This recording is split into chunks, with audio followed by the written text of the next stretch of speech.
For so many people, the number one factor that affects their quality of life is the quality of their relationship with their romantic partner. We've all heard the adage, happy wife, happy life, and frankly it holds up, and not just in that gendered construct.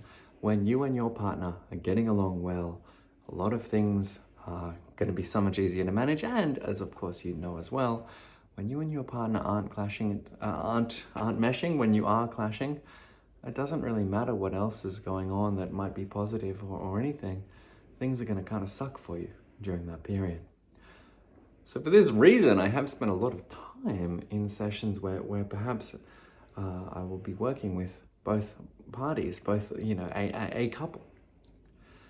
And there are some very interesting things that come across again and again, and I want to share one or maybe a couple of those with you today. First of all, the thing that I find so interesting is how both parties are correct.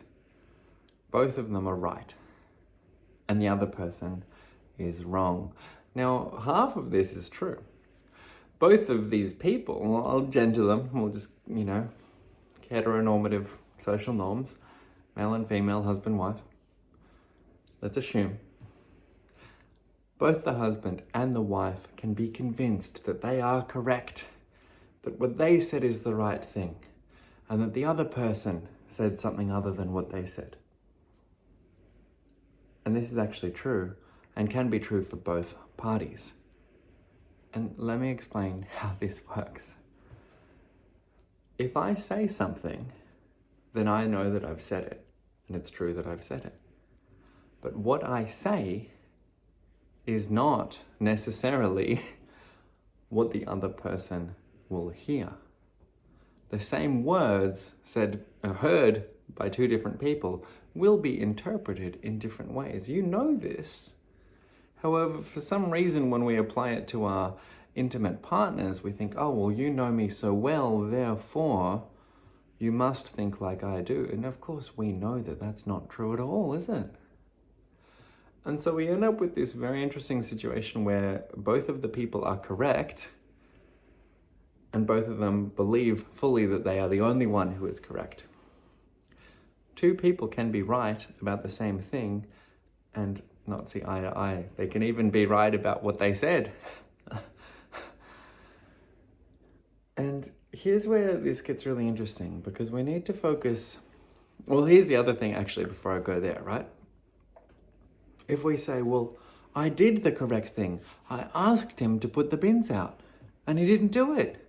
But I asked him, therefore I did everything correctly and he's the one who made the mistake. Now, he may not have heard it. He may not have heard it or interpreted it correctly, or it may have, if it didn't work, something went wrong. Now, what can we control? What can you as an individual control?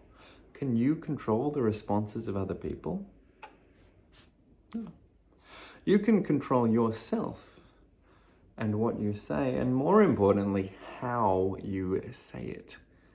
And if you alter the way that you say things, as well as the content of your speech, you're more likely to influence people in different ways, but you can't control that part. The only thing you can control is you and what you say. And if another person interprets it in a totally different, bizarre, crazy way that would never have occurred to you, that is outside of your control. So if I am putting myself in this position where I say, well, I asked him to take out the bins. I'm just picking some random example that people might argue about. I asked him to take out the bins and he didn't do it. Okay, so how did you ask? What words did you say? How were they heard? How do you think your partner was feeling or felt in response to what you said? Because so often people just say, well, I did my bit, so the rest is up to you. But what a powerless position that is. If I did everything I could and it was still misinterpreted, then I'm powerless. And I don't want to be powerless, and neither do you, and we aren't powerless, neither of us. Because we have great power over changing our own behavior, changing what we say, and trying again and again and again and again in different ways. But the fact is, the ways that might seem really radically different to you are not that different. So you must get more and more creative and weirder and lateral and try very excessively to find very different ways to say it so that you know that you are being heard and interpreted in a way that you've never been heard or interpreted before. You cannot say the same thing in different ways. You cannot say the same thing for the 1500th time. If it hasn't worked the previous 1499, saying it again isn't working because clearly whatever you're saying isn't being heard. So can you control if they hear it correctly or not? No, you can't. What can you control? How you say it and what you say. Try it differently.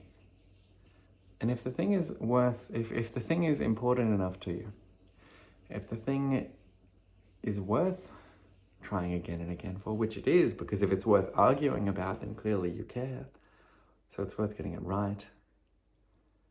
And stop being upset that the other person isn't the version of them that you want them to be. Focus on what you can control, which is your actions, and that's it. That's all you can control. You. Play with that. See what shifts. If you get the shifts and changes that you want to see, great. Keep that up. If it's not giving you the changes you want, we'll try something different. But don't blame them for not responding the way you want them to. That's giving them your power. And let go of, I was correct, I was right, I said the correct thing, and all my friends agree. Of course they do. Because they think like you, and you also expressed it to them through your lens of thinking. Of course they'll agree with you. All these relationships, they say, well, I spoke to my friends and they say I'm right, and I spoke to my friends and they say I'm right. It's because you're both right. And being correct isn't helping either of you see eye to eye, so fuck off with the correctness. Focus on learning.